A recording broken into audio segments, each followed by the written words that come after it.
ஒரு நாளைக்கு அரசவைக்கு வந்த மகாராஜா தன்னோட மந்திரியார் கிட்டக்க என்னோட மோதிரத்தை காணும், இது எங்க அப்பாவோட மோதிரம், எனக்கு எப்படியாவது அதை தேடி கண்டுபிடிச்சு கொடுங்க அப்படின்னு சொன்ன உடனே மந்திரியார் சில பல கேள்விகள் கேட்டாரு, பதில் சொன்னாரு ராஜா.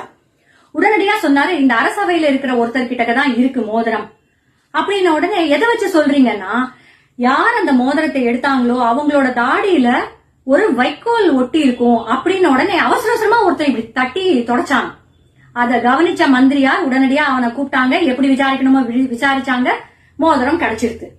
ராஜாக்கு சந்தோஷம். அப்புறம் கேட்டாராம், எப்படி இந்த மாதிரி நீ கண்டுபிடிச்சேன்னு உடனே, எவன் ஒருவன் தப்பு செய்திருக்கிறானோ அவன் எப்பவுமே பயத்திலேயே இருப்பான், அததான் நான் இங்க யூஸ் பண்ணிக்கிட்டேன். எவ்வளவு புத்திசாலித்தானோல்ல.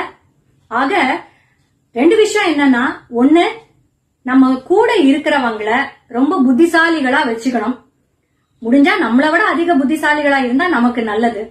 ரெண்டாவது, ஒரு விஷயத்த ஹேண்டில் பண்ணும்போது நிறுத்தி நிதானமா டென்ஷன் இல்லாம சாமர்த்தியத்தோட ஹேண்டில் பண்ணணும். இது ரெண்டுத்தையும் நம்ம முக்கியமா தெரிஞ்சுக்கணும்.